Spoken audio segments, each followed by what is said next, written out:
ಎಲ್ರಿಗೂ ನಮಸ್ಕಾರ. Welcome back to Pavithra's kitchen. ಎಗ್ಗಲ್ಲಿ ಏನು ರೆಸಿಪಿ ಮಾಡೋದು ಅಂತ ಯೋಚನೆ ಮಾಡ್ಬೇಕಾದ್ರೆ ಎಗ್ ಬಿರಿಯಾನಿ ನೆನಪಾಯಿತು.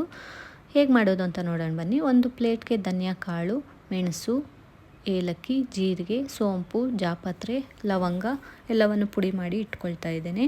ನಂತರ ಕುಕ್ಕರ್ಗೆ ಎಣ್ಣೆ, ಸ್ಪೈಸಸ್, ಈರುಳ್ಳಿ ಹಾಕಿ ಫ್ರೈ ಮಾಡಿ ಅದಕ್ಕೆ ಶುಂಠಿ ಬೆಳ್ಳುಳ್ಳಿ ಪೇಸ್ಟನ್ನು ನಾನು ಸೇರಿಸ್ಕೊಳ್ತಾ ಇದ್ದೇನೆ.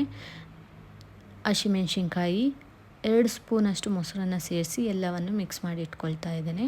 ಮಿಕ್ಸ್ ಮಾಡಿದ ನಂತರ ಅದಕ್ಕೆ ರುಚಿಗೆ ತಕ್ಕಷ್ಟು ಉಪ್ಪನ್ನು ಸೇರಿಸಿ ಮಸಾಲ ಪೌಡರನ್ನು ಕೂಡ ಸೇರಿಸ್ಕೊಳ್ತಾ ಇದ್ದೇನೆ. ಎಲ್ಲವನ್ನು 1-2 ನಿಮಿಷ ಫ್ರೈ ಮಾಡ್ಕೊಳ್ತೇನೆ. ಫ್ರೈ ಆದ ನಂತರ ನಾನು ಬಾಯ್ಲ್ ಮಾಡಿಟ್ಟಿದ್ದಂತಹ ಎಗ್ಗನ್ನು ಕೂಡ ನಾನು ಸೇರಿಸ್ತಾ ಇದ್ದೇನೆ. ಎಗ್ಗನ್ನು ಸೇರಿಸಿ 1 ಗ್ಲಾಸ್ ಅಕ್ಕಿಗೆ 2 ಗ್ಲಾಸ್ ನೀರು ಅಳತೆಯಲ್ಲಿ ನೀರನ್ನು ಹಾಕಿ ಅಕ್ಕಿಯನ್ನು ವಾಶ್ ಮಾಡಿ ಹಾಕ್ತಾ ಇದ್ದೇನೆ. ಎಲ್ಲವನ್ನು ಮಿಕ್ಸ್ ಮಾಡಿ ಲಿಡ್ಡನ್ನು ಕ್ಲೋಸ್ ಮಾಡ್ತಾ ಇದ್ದೇನೆ. 2 ವಿಜಿಲ್ ಕೂಗಿಸ್ಕೊಳ್ತೇನೆ. ಸ್ಪೈಸ್ಲೆಸ್ ಆಗಿ ತುಂಬಾ ಚೆನ್ನಾಗಿರುತ್ತೆ ಬಿರಿಯಾನಿ. ಒಮ್ಮೆ ಟ್ರೈ ಮಾಡಿ ನೋಡಿ, ಮಕ್ಕಳಿಗೆಲ್ಲ ಇಷ್ಟ ಆಗುತ್ತೆ. ನನ್ನ ಚಾನಲ್ನ ಸಬ್ಸ್ಕ್ರೈಬ್ ಮಾಡಿ, ಲೈಕ್ ಮಾಡಿ, ಶೇರ್ ಮಾಡಿ, ಸಪೋರ್ಟ್ ಮಾಡಿ. Thank you.